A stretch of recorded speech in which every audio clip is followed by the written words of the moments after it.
The massive council chamber on Zephyria Prime had never felt so small.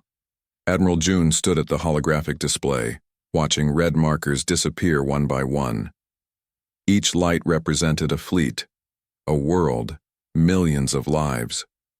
The Void Hunters were consuming everything in their path.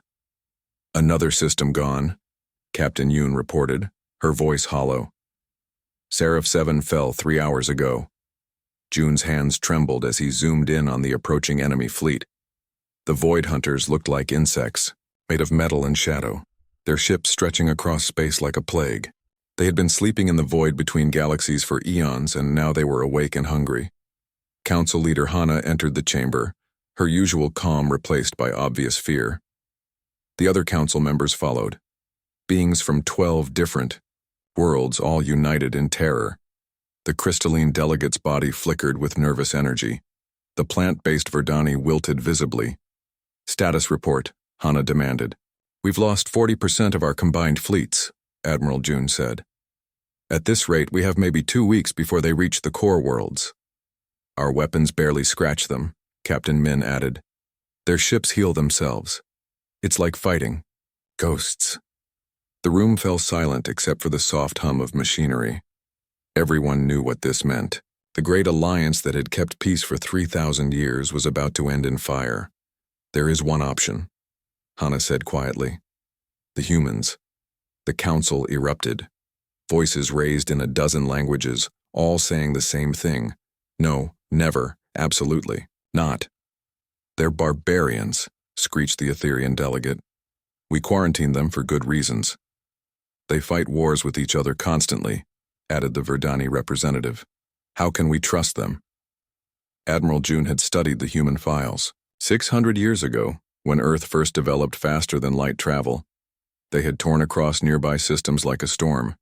Their weapons were crude but devastatingly effective. They didn't follow the rules of civilized warfare. They used biological weapons, nuclear fire, and something they called psychological warfare that drove enemies insane with fear. The galaxy had built a wall of automated defense stations around human space. No one went in, nothing came out. It worked. Mostly. "They're our only chance," Hana insisted. "The humans specialize in violence, it's what they do." "Exactly why we can't trust them," Captain Yu protested. "What if they decide they like our worlds too much?" Through the chamber's massive windows, space flashed as another battle erupted near Zephyraia's moon. The Void Hunters had arrived at the system edge. They moved like sharks through water, their black ships absorbing the light of dying stars. "Alert status updated," the computer announced. "Enemy vessels detected in outer system. Estimated arrival at Zephyria Prime, 72 hours." The delegates looked at each other with growing panic. Their homeworld, their families, their children. "I've been running simulations," Admiral June said. "If we combine all remaining fleets, we can hold them for maybe 6 hours, 10 at most." "And the humans?" Hana asked. "Unknown. The quarantine has been so complete we don't even know what their current technology looks like. But their history suggests they adapt quickly to new enemies." Elder Sorum, the oldest delegate, spoke for the first time. "I remember when the humans first reached space. Their ships were metal cans filled with explosive chemicals. But they fought with such ferocity." He shuddered. "We were afraid. Not of their weapons, but of their nature." "Nature doesn't matter if we're all dead," Hana said firmly. "Captain Lee, prepare the deep space transmitter. We're sending a message to Earth." "Ma'am, the quarantine protocols, forget the protocols, send them everything. Our position, the enemy's capabilities, casualty reports. Make them understand we're desperate." Captain Lee's fingers hovered over the controls. "What exactly should we say?" Hana closed her eyes. When she opened them, they were filled with grim determination. "Tell them we need help. Tell them the galaxy is dying. And tell them." She paused. "Tell them we're sorry for keeping them locked away." The message transmitted in seconds, racing across space faster than light. Somewhere in the solar system, around a small blue planet, humans would receive it. What they would do with it? No. One knew. Admiral June watched the tactical display. The Void Hunters were moving faster now, as if they smelled the fear.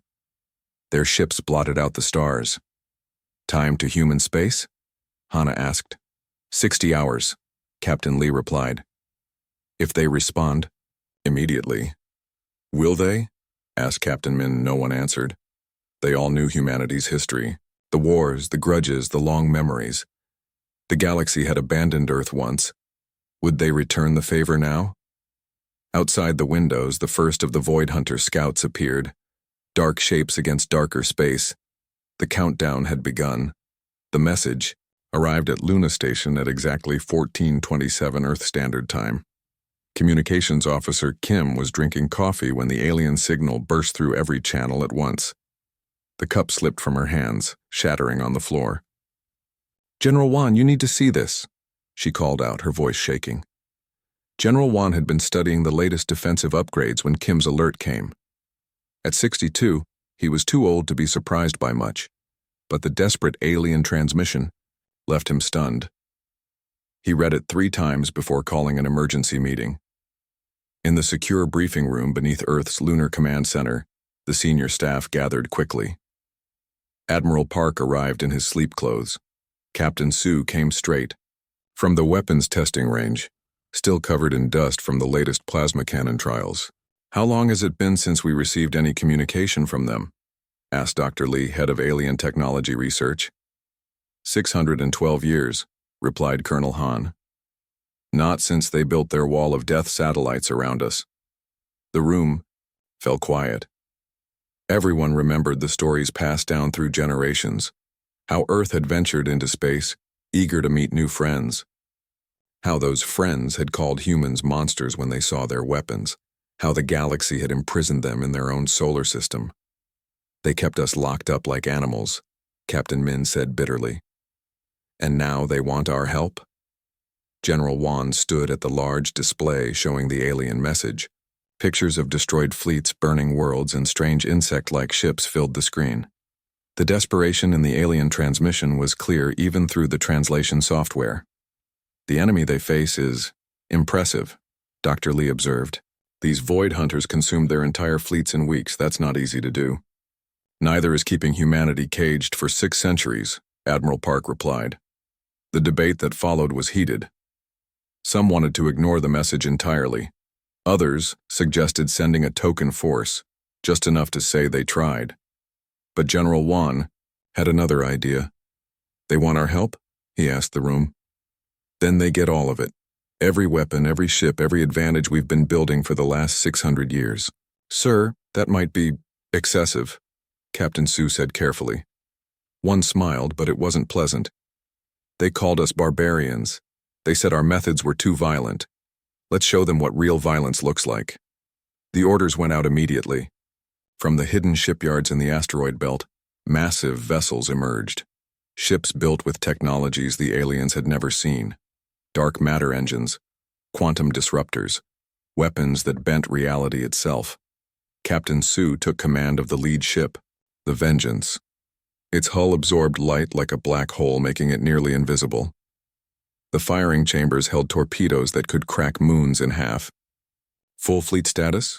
General Wan asked during the final briefing. 50 capital ships, 200 destroyers, 800 fighters, Admiral Park reported, plus the special projects.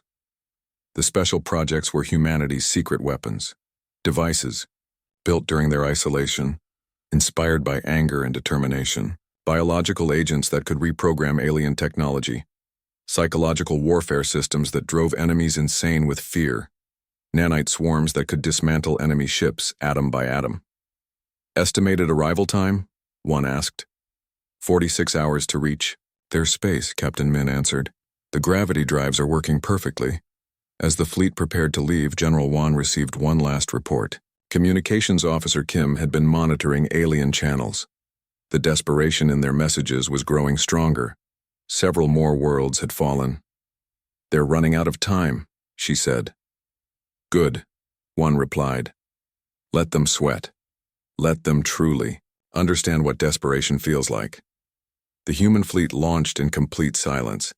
No fanfare, no ceremonies, just the cold machinery of war sliding into the darkness. They passed through the ancient quarantine barrier as if it wasn't there. The alien satellites that had imprisoned them for centuries simply deactivated, their purpose finally fulfilled. As they traveled through space, Captain Sue studied the alien transmission again. The fear in their voices was real. They were facing extinction. Part of him almost felt sorry for them. Almost. "How should we announce our arrival?" asked Lieutenant. General Wan considered the question. When humans first met aliens, they had offered friendship and trade. The galaxy had responded with walls and isolation. Now the roles were reversed. "When we arrive," one said slowly, "we don't announce anything. We simply begin." The fleet disappeared into hyperspace, carrying with it 6 centuries of human innovation, anger, and determination. Behind them, Earth's orbital stations began manufacturing more ships. This wasn't just a rescue mission, it was humanity's return to the galaxy, and they intended to make quite an impression. The aliens had asked for help. They were about to learn that humanity never did anything halfway, especially war. The human fleet emerged from hyperspace at the edge of the Titan system like ghosts materializing from nothing. Their ships looked wrong against the stars, too black, too quiet, absorbing light instead of reflecting it. The alien defenders at Titan Station couldn't even get a proper sensor reading.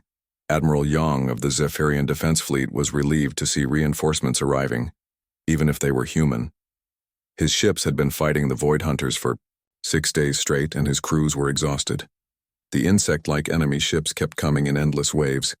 "Unknown vessels. This is Titan Station Defense Command," he transmitted. "Please identify yourselves and your intentions." The response came in perfect Zephyrian, though the voice was cold and mechanical. "This is Captain Jin of the human fleet. We received your distress call. Stand aside." Something in that voice made Admiral Yang nervous. "Captain Jin, we have battle protocols that require—" "Stand aside," Jin repeated, and this time there was no mistake about the threat in those words.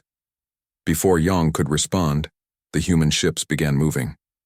They didn't fly like normal vessels. Instead, they seemed to slide through space, bending the very fabric of reality around them. In seconds, they were among the Void Hunter fleet. What happened next violated every rule of space combat the galaxy had known for millennia. Captain Jin's ship, the Silent Death, fired its main weapon. A pulse of dark energy struck the lead Void Hunter vessel and simply erased it. Not destroyed or exploded. Erased. One moment it was there. The next moment, empty space remained. "Impossible," whispered Lieutenant Seo at the sensor station. "There's no wreckage, no energy signature. It's just gone." The human ships spread out like a plague, each one targeting multiple enemies. Weapons that the aliens had never seen before lit up the darkness. Some Void Hunter ships suddenly turned on each other as their systems were hacked and corrupted. Others simply fell apart as invisible nanite swarms consumed them from within. Dr. Kim, watching from the Titan Station observatory, felt sick. "Are they using biological weapons?"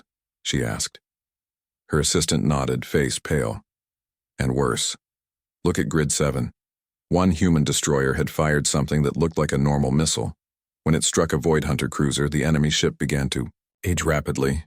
Its hull rusted, its systems failed, and within minutes it crumbled to dust. "They're attacking them with time itself," Dr. Kim whispered. The battle, which had been raging for days, ended in less than 3 hours. Not a single Void Hunter ship escaped. The human fleet regrouped, their dark vessels showing no signs of damage despite the massive engagement. Captain Jin's voice came through the communications again.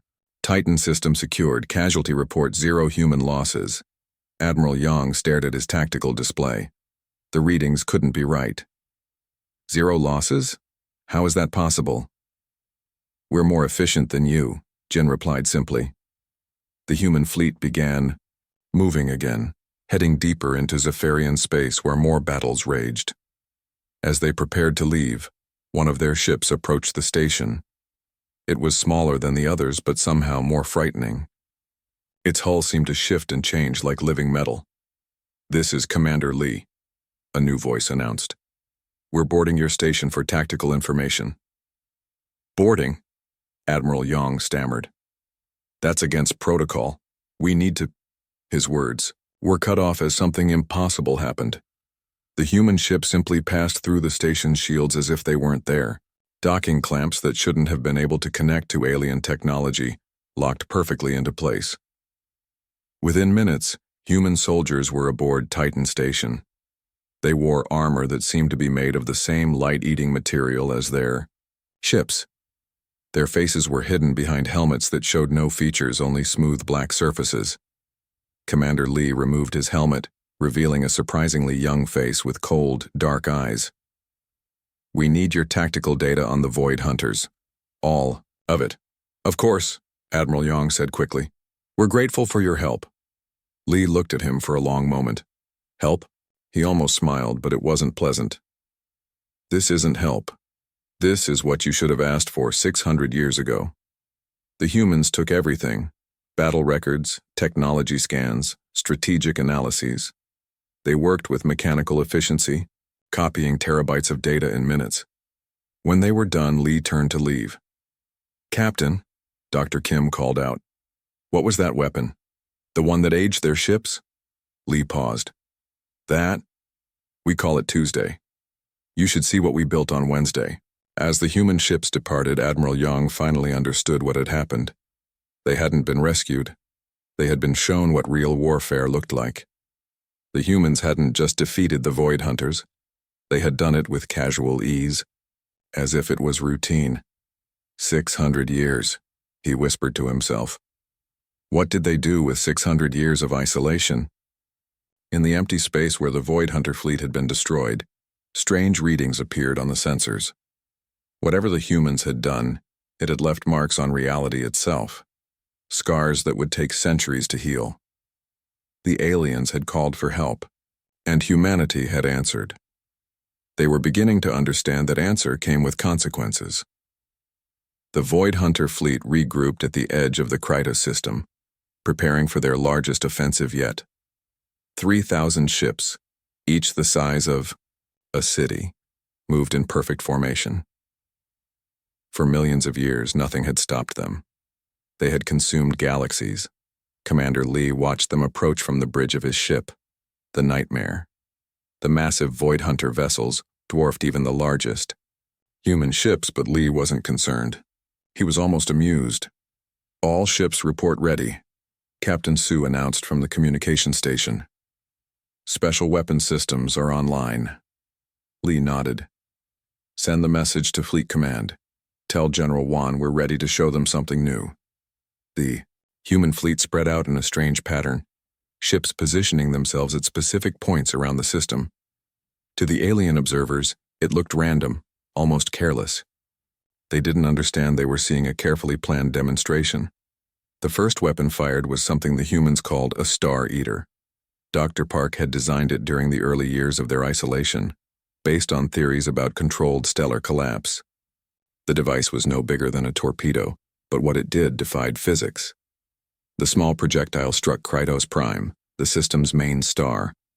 For a moment, nothing happened. Then the star began to change. Its light flickered, dimmed, and suddenly collapsed inward. The massive ball of nuclear fire compressed into something impossibly dense and dark. The Void Hunter fleet stopped advancing. For the first time in their existence, they hesitated. Target acquired, Lee announced calmly. Star successfully weaponized. Estimated gravitational effect in 30 seconds. The dying star's gravity had become a black hole. The massive void, Hunter ships, despite their size and power, began getting pulled toward it. They fired their engines desperately, trying to escape, but it was too late. Ships that had destroyed worlds were being torn apart by forces beyond their control. Phase 2, Lee ordered. Lieutenant Kim activated the temporal cascade bombs. Humanity had learned to weaponize time itself during their centuries of isolation. The bombs didn't explode in the traditional sense. Instead, they created pockets where time moved differently. Some Void Hunter ships aged 1,000,000 years in seconds, their hulls crumbling to dust. Others found themselves frozen in time, watching helplessly as other attacks consumed them. A few were caught in temporal loops, reliving their destruction over and over. "That was impressive," came a voice over the communications. Elder Void Hunter, the ancient leader of the mechanical swarm, finally spoke. His voice sounded like grinding metal and cosmic wind. "We offer negotiation," Captain Jin laughed, though her face remained cold. "Negotiation?" Now, the human ships moved closer, revealing weapons that shouldn't have been possible. Song's destroyer unveiled a reality cannon that fired pure impossibility, turning enemy ships inside out or transforming them into harmless butterflies. Min's cruiser launched nightmare pods that invaded enemy ships not physically, but through their dreams and fears. "We have consumed civilizations for eons," Elder Void Hunter continued. "We understand power. Perhaps we can work together." Together? Lee's voice carried centuries of human anger. "Like how you worked with all those worlds you devoured? No. You're insects, and we're the exterminators." The human assault intensified. Dr. Yu deployed the concept bombs, weapons that attacked ideas themselves. Void Hunters began forgetting how to operate their ships, how to coordinate attacks, even how to exist as a unified force. Their hive mind began breaking apart as basic concepts like unity and purpose were literally destroyed. Engineer Cho activated the paradox engines, creating contradictions in reality that made Void Hunter ships simultaneously exist and not exist. The mechanical beings built on logic and efficiency couldn't process these impossibilities. Their systems crashed, their minds broke. "This is impossible," Elder Void Hunter transmitted, his voice now filled with something new. Fear. "These weapons violate the basic laws of the universe." "Laws?" General Wan's voice came through the fleet communication. "We spent 600 years rewriting those laws, creating new ones. Did you really think we spent all that time just building bigger guns?" The final weapon was revealed by accident. A damaged human ship's containment field failed, releasing something that had been kept locked away, pure entropy given form. It spread like a virus, causing everything it touched to simply stop existing. Not destroyed, not transformed, just gone. Even the Void Hunters' mechanical minds couldn't comprehend it. The battle was over. The great Void Hunter fleet, masters of destruction who had ruled the void between galaxies, was gone. Not defeated, erased, wiped from existence with such completeness that even their history began to fade. "Status report," Lee asked calmly. "All targets neutralized," Captain Su replied. "Total human casualties, 0. Time elapsed, 47 minutes. The human fleet regrouped, their dark ships gathering together. In the distance, alien observers from a dozen species watched in horror and awe. The humans had just casually annihilated a force that had terrorized the galaxy for millennia. "What are our next orders?" Captain Jin asked. Lee looked at the tactical display showing the positions of various alien fleets throughout the galaxy. Some were cheering, others were running, all were afraid. "Continue the demonstration," he said quietly. "Make sure everyone understands what happens when humanity goes to war." The black ships moved out into the galaxy, carrying weapons that defied reality itself. The aliens had called for help, and humanity had answered. They were beginning to understand that some answers couldn't be undone. The Galactic Council chamber had never seen such silence. The Void Hunters were gone. Not just defeated, but completely erased from existence. The entire species, their history, even the memory of them was fading like smoke. Only the horror in alien minds remained. Council leader Hana stood at the main podium faced with an uncomfortable truth. The species they had once imprisoned as too dangerous had saved them all. Now those same humans sat at the table she had never wanted them near. General Wan wore his cleanest uniform, but his expression remained cold. Around him sat the human officers who had orchestrated the galaxy's salvation. Admiral Park, Captain Nai, Jin, Dr. Lee. They looked polite, patient, and absolutely terrifying. "The Council formally recognizes humanity's contribution to our survival," Hana said carefully. "We are grateful." "Grateful enough to remove the quarantine stations?" Wan asked. Pleasantly, The question hung in the air like a toxic cloud. The defensive satellites that had kept humans trapped in their solar system for 6 centuries were still active. Well, the ones that hadn't been casually destroyed during humanity's arrival. That will require discussion, replied Counselor Yeth, of the Crystalline Collective. Captain Jin smiled, showing her teeth. Discussion. How civilized, like the discussions you had before imprisoning us. That was different, protested Elder Sorum. Your species was expanding aggressively. You used forbidden weapons. Forbidden? Dr. Lee tilted her head. Who forbade them? Us? Because I don't remember being asked. The tension in the room grew thick. Admiral Yong of the Zephyrian fleet cleared his throat nervously. Perhaps we could focus on reconstruction. The galaxy has suffered tremendous losses. Oh, we are focused on reconstruction, General Wan assured him. Already, human ships are establishing bases near former battle sites. For security purposes, you understand? Hana felt her heart sink. Bases? That wasn't part of the agreement. What agreement? Admiral Park asked. You sent a distress call, we responded. No agreements were made about what happens after. But surely now that the threat is gone, you'll return to your system, suggested Counselor Min hopefully. Silence fell again, but this time it carried a different weight. The humans looked at each other, then began to laugh. Not malicious laughter, but the kind that comes from hearing something genuinely absurd. Return? Captain Sue wiped her eyes. We spent 600 years locked in a cage, being told we were too dangerous for civilized space. Now we've saved. That civilized space, and you want us to go back in the cage? General Wan stood up, his smile never wavering. We're here to stay. Earth was always too small for us. The galaxy is more our size. The delegates erupted in panicked whispers. This was their worst fear. The humans weren't going away. They were going to stay, expand, establish colonies. The very thought made their blood run cold. We have laws, Hana tried desperately. Colonization protocols, territorial agreements. We're not colonizing, Dr. Lee corrected. We're liberating. There are many species in the galaxy who might prefer human protection to council rule. This was true, and everyone knew it. Already, reports were coming in of smaller species reaching out. To humanity, the Verdani had sent trade delegations. The mining communes were offering mineral rights. Even some Zephyrian worlds were seeking direct defense contracts. You can't just ignore galactic law, Elder Sorum insisted. One smile finally faded. Can't. We. What will you do? Build more defense stations? Send your fleets against us? He gestured casually to his officers. We just erased a species that had terrorized the galaxy for millions of years. What makes you think you could stop us?